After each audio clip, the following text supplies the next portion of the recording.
가운데 머무시게 되기를 바랍니다. 그리고 11월 셋째 주는 우리 추수감사주일로 지키게 됩니다. 우리 감사를 고백하는 추수감사주일에 우리 호사나 공동체는 이웃사랑 쌀 나누기로 구제하는 일을 하려고 합니다. 작년에 이어서 올해도 우리 화정 주민센터와 연계하여서 우리 지역 가운데 어려움 당하는 이웃들에게 쌀을 전해드리는 일들을 하려고 합니다. 봉투가 준비되어 있는데요. 자신이 작정할 수 있는 금액만큼 하셔도 좋고요. 쌀 한 가마니 정도의 금액을 하셔도 좋고 쌀로 직접 하셔도 좋습니다. 작년에 한 25가마, 28가마 정도를 저희가 화정 이동 주민센터에 그렇게 전달해 드렸습니다. 이웃을 돕는 일에 그렇게 섬기는 일들 가운데 우리 감사를 고백하며 함께 참여해 주시기를 부탁드립니다.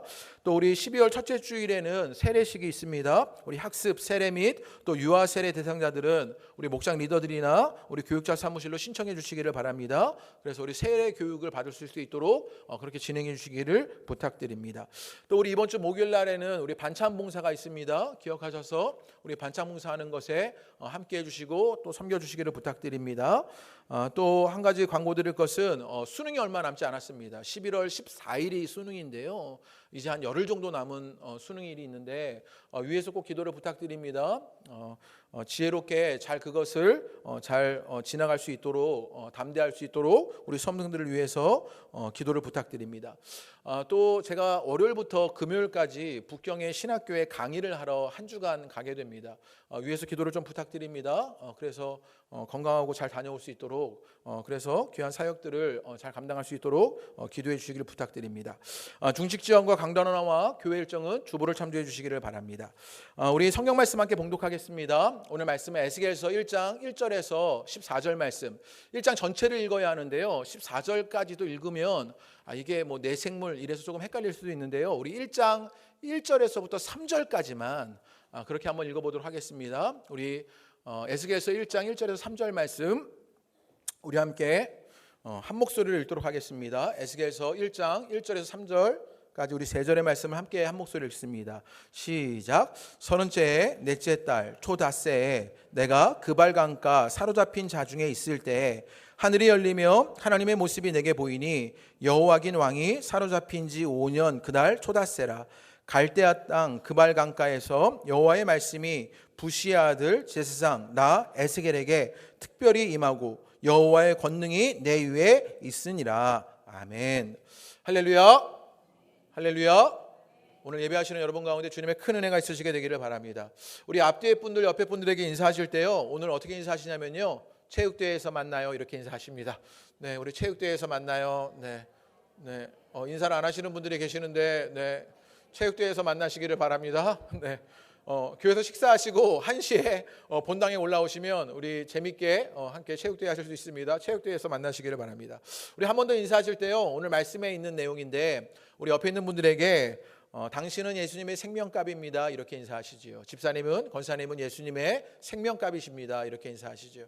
집사님은 권사님은 예수님의 생명값이십니다. 네, 이게 어떤 고백인지 오늘 말씀을 들으시면 아시게 될 것 같습니다. 제가 아주 예전에 인간극장이라는 프로그램을 아주 인상 깊게 보았던 것이 있습니다. 제가 설교를 위해 검색해 보니까 무려 15년 전에 방영한 것이었습니다. 제목이 뭐였냐면요, 가야곡 마을의 꾸러기 오형제라는 제목의 그런 인간극장이었습니다. 한 목회자 가정의 이야기였는데요. 그래서 제가 눈여겨보게 되었는데, 가야곡이라는 논산의 한 시골 마을에 부부가 살면서 연년생의 남자아이들을 입양합니다. 99년도부터 한 명씩 입양하여서 5명의 남자아이를 입양합니다. 입양할 때 보통 다들 여자아이들만 입양하게 되면서 일부러 남자아이들 5을 그것도 연년생으로 입양하면서 살게 되는 이야기입니다. 그런데 특이한 점이 있는데요, 이 목회자 가정이요, 재혼 가정입니다. 이 남자분이 목사님이신데, 남편분이 목사님이신데 아들을 하나 두고 이혼을 하게 된 목사님과 또 그 교회의 신도였던 한 청년이 결혼을 하면서 새로운 가정을 꾸미게 되면서 시작되는 이야기. 그래서 입양하게 되면서 그 가정의 이야기를 담아낸 것이 그 인간극장이었습니다. 도시에 나가서 공부하는 큰아들을 빼고는요, 5 아이들이 시골 가야곡이라는 곳에 살아갑니다. 왜 시골 가야곡이라는 곳에 살아가냐면요, 친형제가 아닌 아이들이 형제를 가지면서 뛰고 구르고 모든 것을 함께해야 이들이 가족으로서의 연대감을 갖게 될 것 같아서 일부러 도시가 아닌 시골에서 사는 일을 선택하게 됩니다. 그런데 이 가정의 이야기를 가만히 보면서 이 가정의 이야기가 참 제게 가슴 깊게 다가온 일들이 많습니다. 특별히 가정에게 보여진 상처 같은 것도 많았는데요. 특별히 목사님에게 그런 일이 있었습니다. 이 목사님이 이혼한 목사님인 거예요. 목사가 이혼을 하면요, 그 목사직을 계속 할 수가 없습니다. 이 대부분의 교단법에 이혼하면 목사의 직을 그만둬야 합니다. 인터뷰에 등장하는데 이 목사님이요, 목회 가난을 견디지 못하고 이 목사님 사모님이 이혼을 하게 된 것이죠. 떠나버리게 된 것입니다. 어찌 보면 이 목사님 입장에서는 버림받게 된 일이 있었던 것이지요. 그렇게 목사가 이혼을 하게 되자 사역이 가능하지 않은 것이지요. 더 이상 목사로 활동할 수 없게 되는 일들이 있습니다. 가정에서의 실패가 있었고요. 또 그것 때문에 이제껏 공부했던 모든 것이 허사가 되는 일이 목사님에게 있어 보였습니다. 본인이 사명으로 받았던 그 일을 감당할 수 없게 되는 그런 아픔을 겪게 되는 것이지요. 아내에게 버림받고요, 사명을 감당할 수 없으니 그 목회직이라는 것, 그 가정에 관하여서 환멸을 느낄 것 같은 생각이 들었습니다. 또 교회 신도였던 이 아내가 된 이 청년의 모습에서도 그런 아픔들이 드러났는데요. 나이 차이가 무려 16살이나 나는 거예요. 게다가 이 16살 아래의 이 청년, 여자 청년이 재혼에 나이 많은 목사에게 시집을 가야 하는 것이지요. 사람들은 이 결혼을 얼마나 많이 말렸겠습니까? 이 결혼을 보고 사람들은 손가락질하고 실패한 결혼이라고 말하고 실패한 삶이라고 수군거리기 딱 좋은 이야기 아닙니까? 그런 삶의 이야기가 있었습니다. 게다가 이 인간극장 5부작 내용 속에서 이분들이 가야곡에서 터를 잡기까지 얼마나 많은 어려움들을 겪게 되었는지, 또 입양한 아이들과 살면서 그 삶이 얼마나 버겁고 육체적 고통이 큰지가 막 비춰집니다. 아마 남자아이들을 키워보신 분들은요, 다 공감하실 수 있을 것 같은데, 남자아이 하나 키우기도 어려운데 5을 연년생으로 키운다고 생각해 보십시오. 하루하루가 정말 어렵고 힘든 것이지요. 애들이요, 산속을 막 헤집고 다닙니다. 그러면 아빠가 부르는데 어떻게 부르냐면 확성기로 불러야 하는 거예요. 집에 들어오라고 확성기를 불러야 애들이 막 집에 돌아옵니다. 장난감 하나 때문에 5아이가 다 싸움에 휘말리는 일들이 있고요. 집을 치워놓아도 5분이면 아수장이 됩니다. 돌아가며 이불에 오줌을 싸서요, 일주일에 한 번씩 이불 빨리를 전부 돌려야 하고요. 밥 먹는 시간도 오래 걸립니다. 장난치고 까부니 이 밥 먹는 시간도 한참 걸려야 하고요. 매일 벗어놓는 옷더미만 해도 산더미가 되는 것입니다. 성교원 선생님으로 이 엄마가 일하게 되는데 하루 종일 일하고 와서 집에 오면요, 빨래, 집안일에 눈코 뜰 새 없이 바쁜 이 엄마의 삶을 보게 됩니다. 얼마나 육체적으로 고통스러웠겠습니까? 힘들겠습니까? 또 변변치 않은 살림에 5아이들, 8식구가 살아가면서 쉽지 않은 일들을 겪어야 하는 것이 이 인간극장에 등장하게 됩니다. 이 가족의 삶이 이 인간극장에 보여지게 되는데요, 어찌 보면 버림받은 것 같고요, 목사의 직을 감당하지 못하면서 환멸을 느끼기도 하고요, 또 아이들을 키워가면서 또 살림이 변변치 않으면서 삶의 무게가 버겁게 느껴지기도 합니다. 그런데 이 가정이요, 이 5형제를 키워가면서 이 8식구가 아주 행복하게 살아가는 것을 보게 됩니다. 그렇게 아이들 하나하나를 입양하면서 삶에 새로운 시작이 있고요, 새로운 역할이 주어지게 되는 것을 보게 됩니다. 오늘 본문에 등장하는 에스겔의 이야기가요, 제가 앞에 설명드렸던 이 가정의 이야기와 흡사합니다. 버림받듯하고요, 환멸을 느끼기도 하고요, 삶의 무게가 가득 찬 그런 상처투성이의 일들이 있습니다. 그런데 1장의 에스겔에게 어떤 일이 있게 되느냐, 새로운 시작이 있습니다. 새로운 삶이 열리게 되는 것입니다. 어떻게 그런 일이 일어나게 되었냐, 오늘 말씀 속에서 그것을 좀 나눠보려고 하는데요, 우리 1장 1절에서 2절의 말씀을 통하여서 에스겔에게 있었던 상처가 무엇인지 우리 함께 나눠보도록 하겠습니다. 우리 1장 1절에서 2절의 말씀 다 같이 읽어보겠습니다. 시작.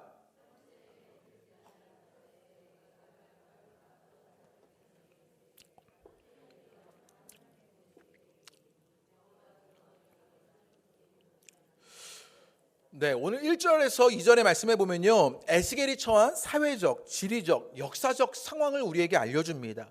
뭐라고 말하냐면요, 1절과 2절 말씀에 사로잡힌 자 중에 이렇게 얘기합니다.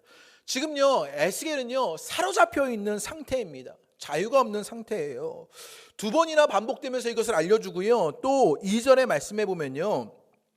지금 자신들이 살고 있는 연대기를 당시의 유다 왕이었던 시드기야의 연대기를 쓰지 않고 여호와긴의 연대기를 쓰고 있습니다.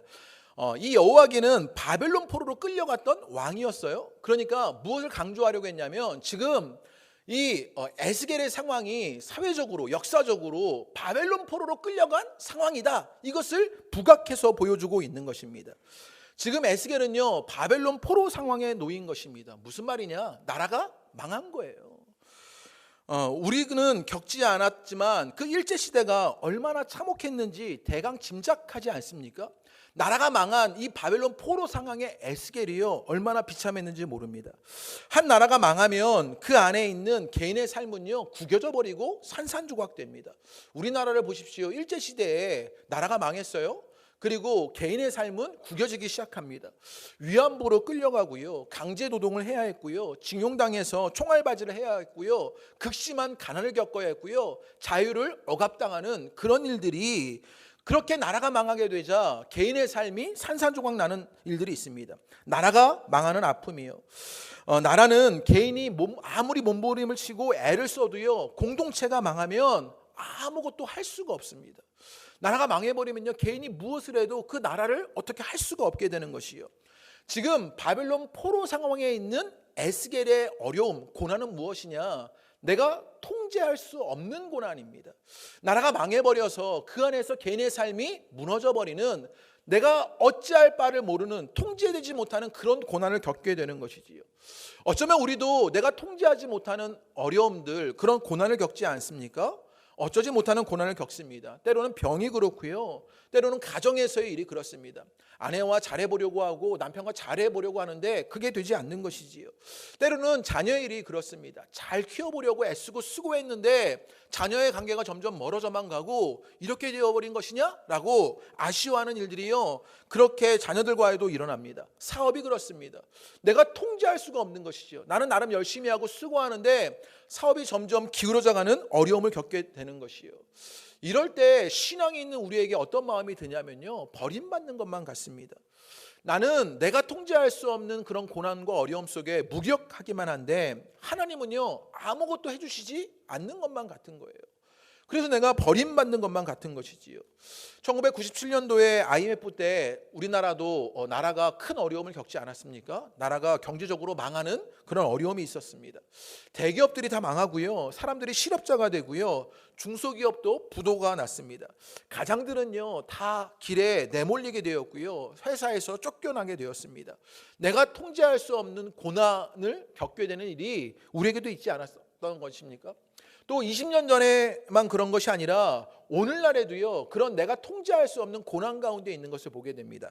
제가 90년생이 온다라는 책을 보니까 각 세대별 특징을요 표로 보여주었는데, 제가 이것을 PPT로 준비했는데요, 70년생, 80년생, 90년생들이요 각기 다른 세대별 특징을 갖는다는 거예요. 그래서 70년생들은요 IF 때 직격탄을 맞은 세대랍니다. 제 세대입니다. 그래서요 원래 취업할 생각도 없었지만 취업도 잘 안 되는 그런 세대였습니다.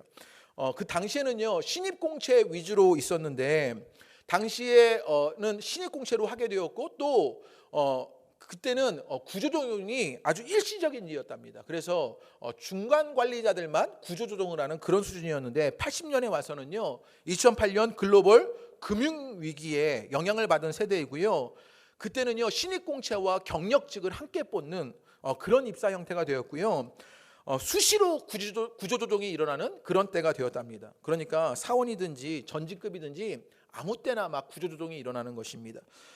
지금 90년대생들에게는요 어떤 시대냐면 구급 공무원을 원하게 된 그런 시대가 이 90년대생이랍니다.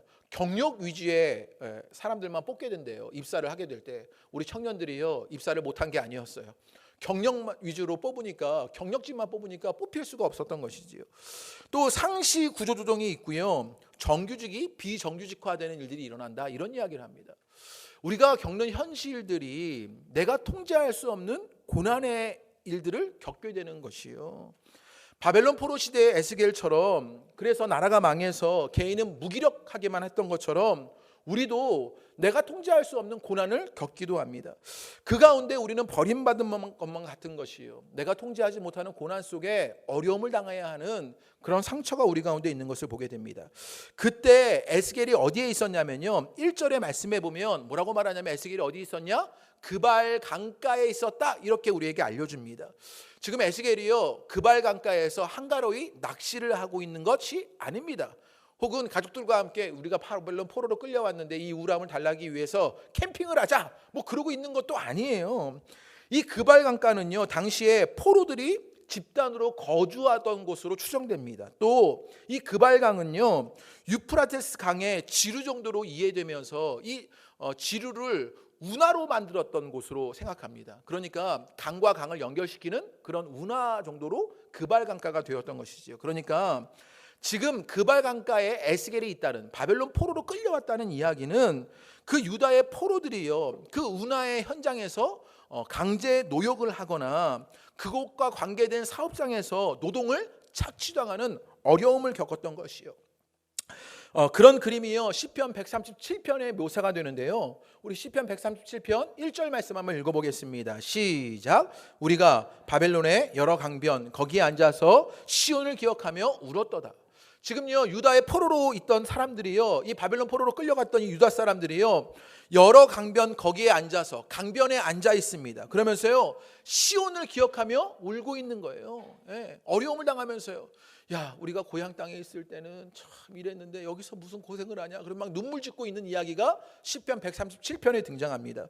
그리고 3절을 한번 읽어보지요. 어떤 일이 있었는지를 보죠. 3절 읽습니다. 시작. 우리를 황폐하게 한 자가 기쁨을 청하고 자기를 위하여 시온의 노래 중 하나를 노래하라 함이로다, 이런 거예요. 야, 지금 우리를 사로잡은 자들, 황폐하게 한 자들, 아마 바벨론의 뭐 군인들 같아요. 그런 사람들이요, 야, 일하는데 노래나 한번 해봐라. 그러니까요, 이 강제 노역하는 사람들이요, 아리랑 막 슬프게 아리랑 막 이런 걸 부르고 있는 거예요. 이 얼마나 처량하고 그 노래를 부를 때마다 막 한이 맺혔겠습니까? 그런데 이 구절에 보면요, 마음에 와닿는 구절이 있는데요, 우리를 황폐하게 한 자, 이런 구절이 있습니다. 지금 그발강가에 있었던 이 바벨론 포로의 유대인들, 에스겔은요, 어떤 일을 겪고 있었냐? 황폐하게 된 것이지요. 그리움에 눈물을 흘리고 사람으로, 환경으로, 상황으로, 상처로 황폐하게 될 지경입니다. 세상살이가 너무나 팍팍해서 버거운 삶의 무게 때문에 사람이 황폐해지는 것이지요.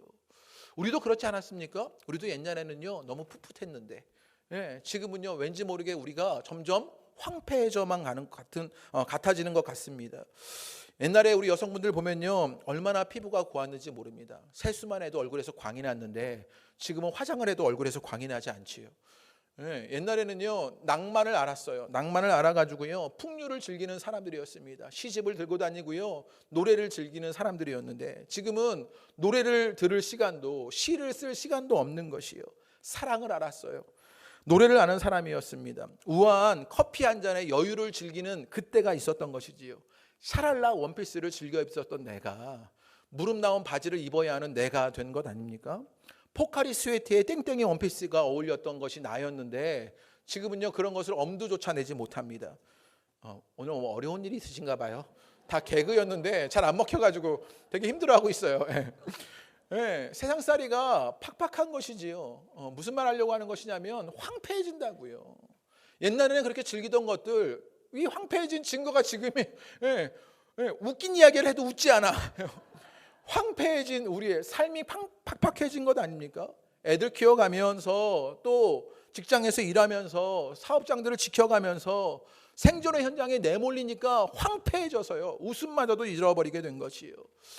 지난 2주간 광야 기도를 하게 되었는데요, 일과를 마치고 저녁에 오시는 우리 성도님들을 뵈니 마음이 굉장히 짠했습니다. 어떤 분들은 너무 바쁘게 오시다가 외투도 놔두고 오시는 분들이 계셨고요, 일하시면서 오셔서 또 다시 일하러 가시는 분들도 계셨고요, 기도하러 앉으셨는데 눈에 다크서클이 앞에서도 보이는 그런 분들도 계셨고요, 총알이 떨어져서 기도할 것도 없는데 체력마저도 떨어져가지고요, 기도할 힘도 없는 것이지요. 그런 어려움을 겪었던 것이 광야 기도 안에 여러분에게 보여진 것, 삶이 팍팍하지 않습니까? 그래서 황폐해진 일들을 경험하게 되는 것이에요. 우리의 세상살이가 어쩌면 그렇게 팍팍해서 황폐해진 우리들의 모습, 마음의 여유가 없고요, 말의 여유가 없고요, 웃음의 여유가 없고요, 사람에게 여유를 갖지 못합니다. 황폐해져 버린 우리를 보게 되는 것이에요.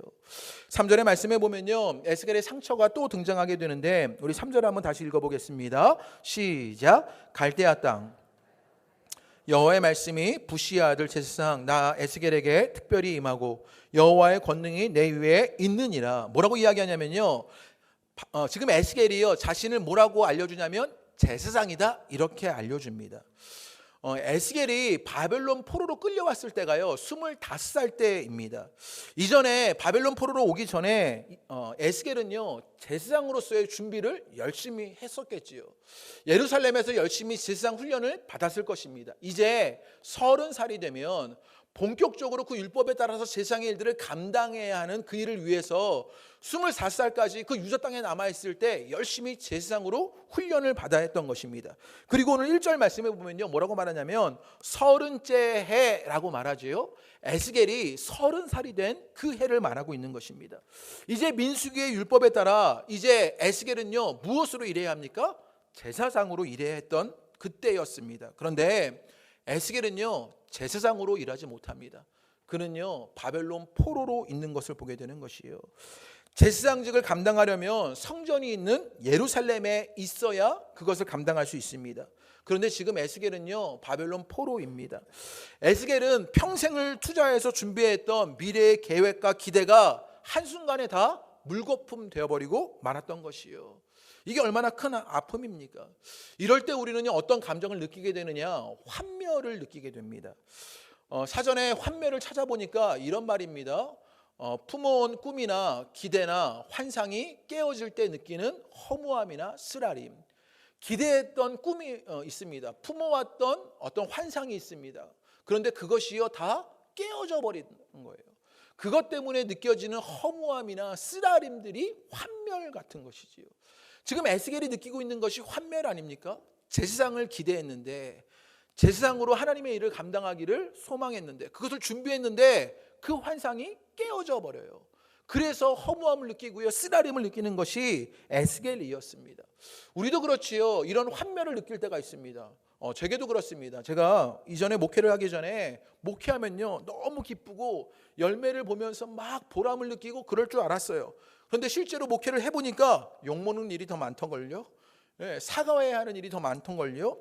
슬픈 일이 더 많던걸요. 저만 그럽니까? 여러분의 가정에서 여러분 그렇지 않으십니까?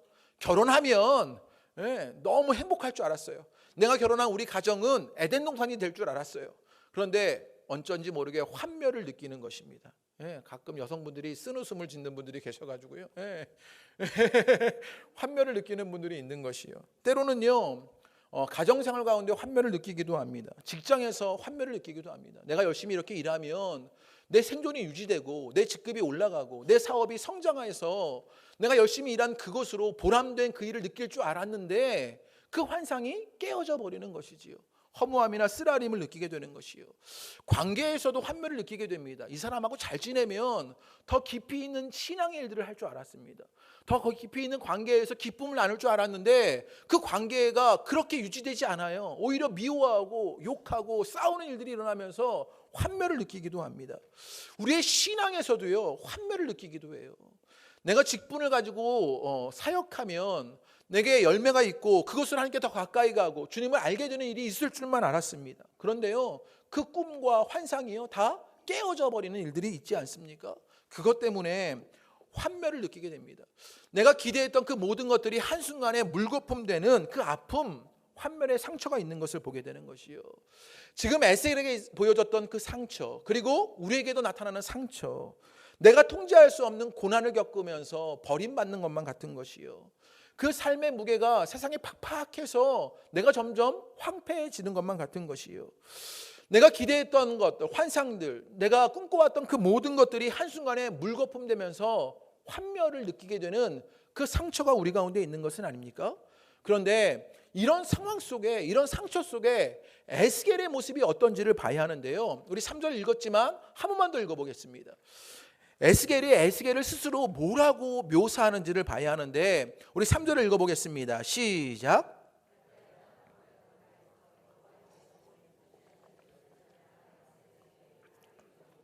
여호와의 권능이 내 위에 있으니라. 지금 에스겔이 스스로 자신을 규정합니다. 내가 누구냐라고 말하는 거예요. 그런데 뭐라고 말하냐면요, 부시의 아들 제사장 나 에스겔이다 라고 말합니다. 여기서의 부시는 그 조지 부시 가문의 부시가 아니에요. 그런데 부시의 아들 제사장 나 에스겔이다라고 말합니다.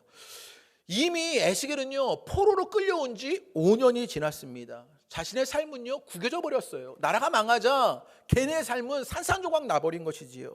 이제껏 준비했던 그 제사장의 직분을 감당할 수가 없어요. 한순간에 물거품이 됐습니다. 그러니 스스로를 규정할 때 나는 바벨론 포로 에스겔이다 이렇게 말해야 할 것 같아요. 또는요 나는 강제 노역하고 있는 일꾼 에스겔이다 이렇게 말해야 할 것 같아요. 그런데 에스겔은요 스스로를 규정하면서 뭐라고 부르느냐, 제사장 나 에스겔 이렇게 말하는 것이에요. 에스겔은요 그 어려운 상황 속에서, 그 상처 속에서 아직도 제사장으로 자신을 규정하고 살아가고 있는 것을 보게 되는 것이에요. 내가 통제할 수 없는 재난 속에서 삶의 무게로 황폐해져 가도 준비한 모든 것들이 한순간에 물거품이 되어도 여전히 자신을 제사장이라고 말하게 되는 것이에요. 이게 아주 중요한데요, 우리는 나를 무엇으로 규정하느냐, 이것이 중요합니다. 여러분의 상처로 여러분을 규정합니까? 여러분의 상황으로 여러분을 규정합니까? 솔제니친이 쓴 이반 데니소비치의 하루라는 책이 있답니다. 적어도 이것을 소개하는 책을 통해서 이것을 알게 되었는데, 이 책의 내용이 이렇답니다. 주인공 이반 데니소비치가 10년의 징역형을 살게 된답니다. 그런데 석주장으로 어떤 작업의 반장 같은 역할을 하는가 봅니다. 이반 데소니비치가 동료 죄수들에게 자신의 존엄성을 지키라고 그렇게 당부한답니다. 우리가 징역을 살지만 10년 동안 징역을 살아야 하지만 자신의 존엄성을 지켜가라고 그렇게 말하는 것이지요.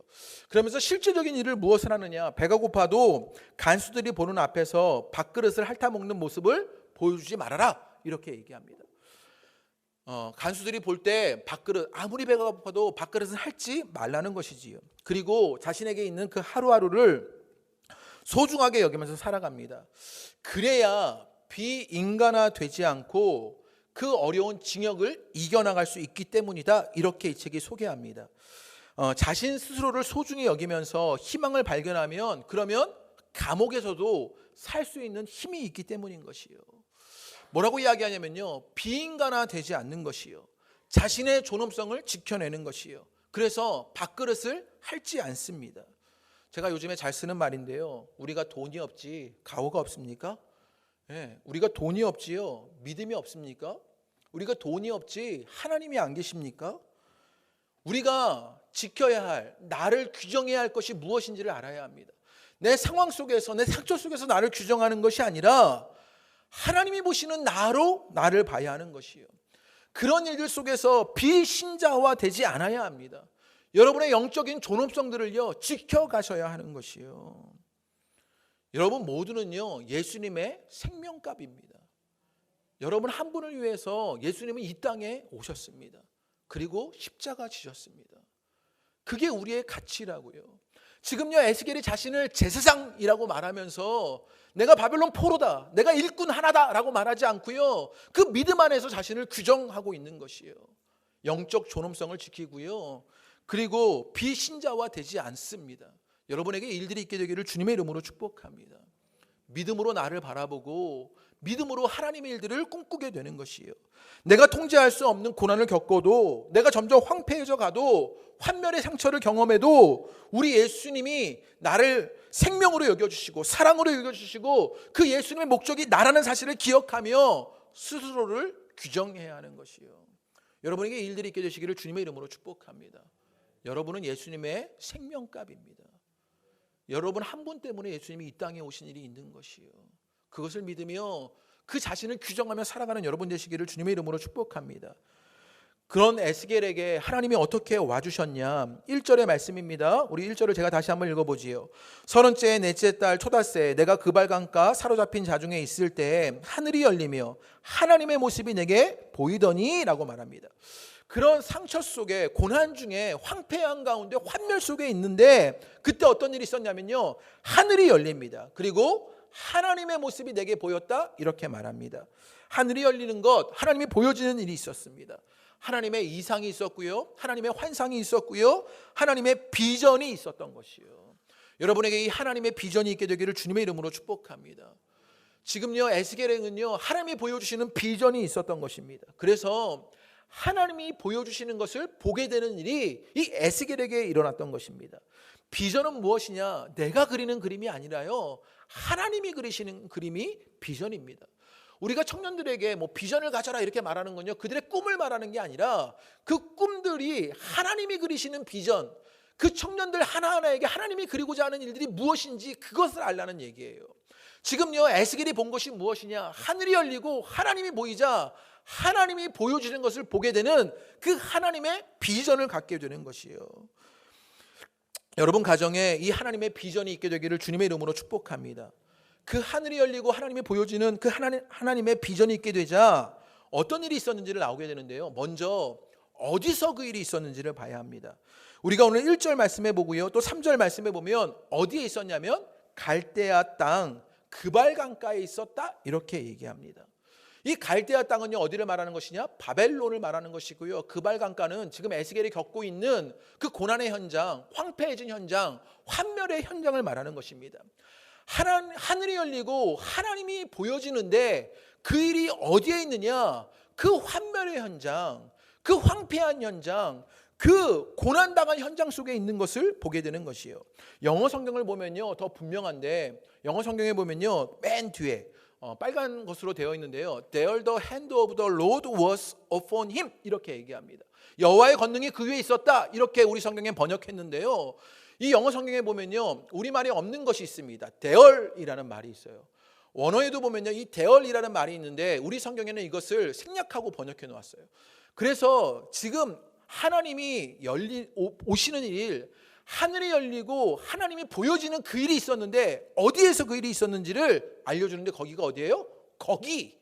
네. 거기에 그것이 있었다라고 말하는 것입니다. 이스라엘 땅이 아니라 바벨론 그발 강가, 거기에서 하늘이 열린 것이요. 성전이 있는 예루살렘이 아니라 지금 에스겔에 있는 거기에서 일어난 것이요. 사람들은요, 그 이방 땅이 부정하다고 말하고 죄로 인해서 벌을 받은 것이라고 말하는 그 거기에서 그 일이 있는 것을 보게 되는 것이요. 내가 통제할 수 없는 고난을 겪은 거기, 내가 황폐해진 거기, 내가 환멸을 느낀 거기에 하늘이 열리고 하나님이 보여지는 것을 보게 됩니다. 여러분에게도 이 은혜가 있게 되시기를 주님의 이름으로 축복합니다. 내가 상처 입은 거기에 하나님이 계신 것을 보게 되는 것이요. 믿음의 눈을 들어 내 상처 속에 하나님이 계신 것, 내 환멸 속에, 내 고난 속에 하나님이 계신 것을 깨닫게 되시는 여러분 되시기를 주님의 이름으로 축복합니다. 그리고 이제 에스겔에게 어떤 일이 일어나느냐? 여러분, 30살에 제사장이 되어야 했던 것이 에스겔이었습니다. 그런데 어떻게 됐어요? 하늘이 열리고 하나님이 보여졌어요. 그러자 에스겔이 환상 속에서 하나님의 비전을 보게 되자 이제 에스겔은요, 제사장이 아니라 어떤 역할을 감당하게 되느냐? 선지자가 되어지는 것을 보게 되는 것이요. 환멸을 느끼며 모든 것이 물거품 되어진 것 같은 에스겔에게 새로운 시작이 일어납니다. 선지자로 부름받게 된 것입니다. 이게 하나님의 신비가 아닙니까? 성경에 보면요, 하늘이 열리는 사건이 있습니다. 오늘 에스겔에도 하늘이 열렸지요. 신약 성경에도 보면요, 하늘이 열리는 사건들이 있는데요, 우리 누가복음 3장 21절의 말씀입니다. 하늘이 열리는 일이 있는데 예수님이 세례를 받으실 때 하늘이 열리는 일이 있습니다. 한번 읽어보시지요. 시작. 예수도 세례를 받으시고 기도할 때 하늘이 열리며, 예수님이 세례를 받고 기도하셨는데 그때도 어떻게 됐어요? 하늘이 열렸어요. 그런데 이것을 잘 봐야 합니다. 예수님이 이렇게 세례를 받고 하늘이 열리고 난 이후에 어떤 일이 있었냐면요, 우리가 너무나 잘 알잖아요. 예수님이 광야에서 시험당하고 세례받고 난 이후에 어떤 일이 있었죠? 예수님이 이제 공생애를 시작하십니다. 이제 그 예수님의 사역을 이 땅에서 이루어 가시는 그 일들을 시작하시는 일들이 있게 되는 것이요. 또 우리 사도행전 7장 56절의 말씀입니다. 우리 한번 다 같이 읽어보시지요. 이거는 스데반 집사가 순교할 때의 이야기인데 우리 다 같이 읽어보십니다. 시작.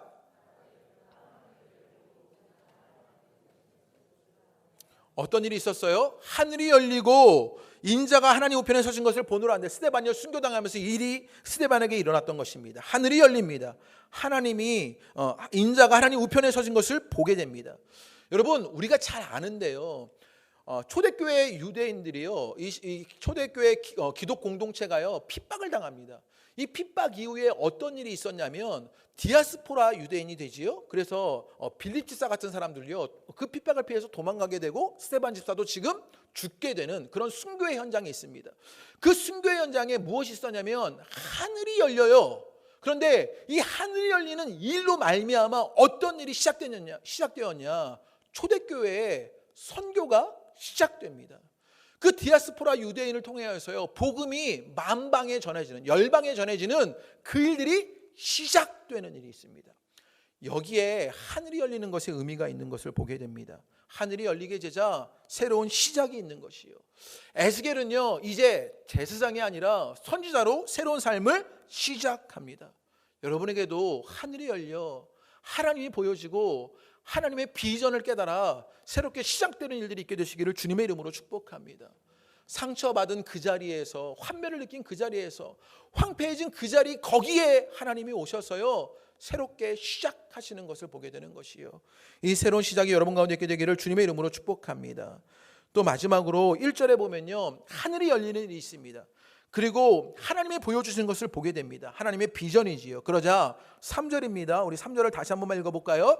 읽겠습니다. 시작. 갈대아 땅 여호와의 말씀이 부시의 아들 제사장 나 에스겔에게 특별히 임하고 여호와의 권능이 내 위에 있으니라. 그발 강가에서 어떤 일이 있었냐면요 여호와의 말씀이 특별히 내게 임했다라고 말하고 있는 것이요. 무엇이 임하게 되었냐? 여호와의 말씀이 임하는 것을 보게 되는 것이요. 여러분에게 이 은혜의 일들이 있게 되시기를 주님의 이름으로 축복합니다. 1장을 보면요 에스겔이요 그 환상 속에 그 환상으로 본 이야기를 1장에서 막 이야기합니다. 뭐 내 생물이 있고요, 막 바퀴가 달렸는데 그 바퀴들이 막 다니고요, 막 보면요 야 이게 어법에도 안 맞고 뭔가 뒤죽박죽합니다. 아마 에스겔이 환상을 보고 그 환상을 글로 묘사하기가 굉장히 어려웠던 것 같고요, 아마 굉장히 감격해서 막 그 감정을 말하니까 막 꿈꾼 거 얘기하면은 막 뭐가 헷갈리잖아요. 그런 이야기를 한 것 같은 그런 뒤죽박죽의 이야기들이 있어요. 그런데 28절에 아주 중요한 이야기 하나를 남겨내는데요. 그 비전, 이상, 환상이 있고 난 이후에 에스겔이 뭐라고 이야기하냐면요. 28절의 말씀입니다. 다 같이 읽겠습니다. 시작. 비 오는 날 구름에 있는 무지개 같으니 이는 여호와의 영광의 형상의 모양이라. 내가 보고 엎드려 말씀하시는 이의 음성을 들으니라. 여호와의 영광의 형상의 모양이라. 그래서요 막 이걸 어떻게 묘사하냐면요 28절에만 보면 비 오는 날 구름에 있는 무지개 같다 막 그런 거예요. 막 무지개가 예수님 여호와의 영광의 형상을 막 그렇게 묘사한 거예요. 무지개 같다고. 그러면서 그 뒤에 아주 중요한 얘기를 했는데 내가 보고 엎드려 말씀하시는 이의 음성을 들었다 이렇게 얘기합니다. 하늘이 열리고요 하나님이 보여지게 되자 하나님의 비전 속에서 에스겔에게 무엇이 주어지게 되느냐? 말씀이 확실하게 임하게 되는 것을 보게 되는 것이에요. 그 말씀으로 하나님이 나타나고 하나님이 그것으로 대화하여 주시고 에스겔을 깨닫게 하여 주시고 에스겔을 다루어 주시는 일들이 일어나게 되는 것이에요. 오늘 여러분에게도 그 은혜의 일들이 있게 되시기를 주님의 이름으로 축복합니다. 그러자 에스겔에게 일어난 일이 무엇인지 아십니까? 에스겔서가요 48장까지 되는 아주 긴 이야기예요. 그런데 그 모든 긴 이야기에 환상의 이야기를 담고 있어요. 그리고 오늘 1절부터 3절에까지에서의 이야기만 에스겔서의 배경이 되는 에스겔이 겪고 있는 고난, 그리고 그가 삶으로 겪게 되는 황폐함들, 그리고 그 어려움들 속에서 그 삶에서 겪었던 어떤 문제들을 1절에서 3절에까지만 고백하고 있는 것을 보게 됩니다. 그리고 나머지는요 다 무엇으로 채워지냐면 그가 환상 속에서 받은 하나님의 말씀으로 채워지게 되는 것을 보게 되는 것이요. 이것이 의미 있지 않습니까?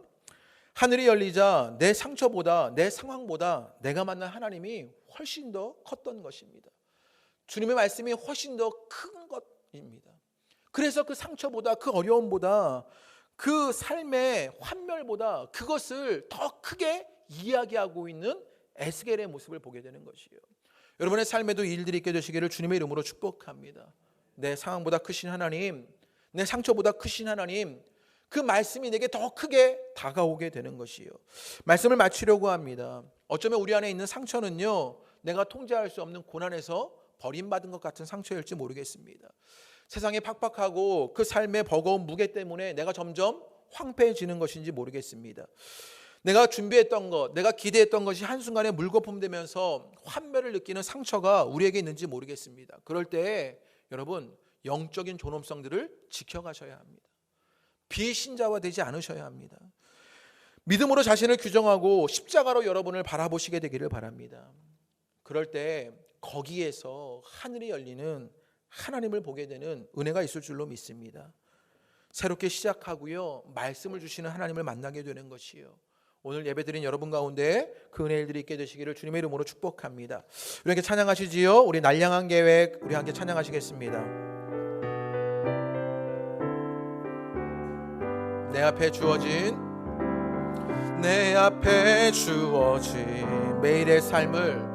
매일의 삶을 살다가 보면 그곳에 날 향한 계획 섭리가 있다네. 매 순간 나에게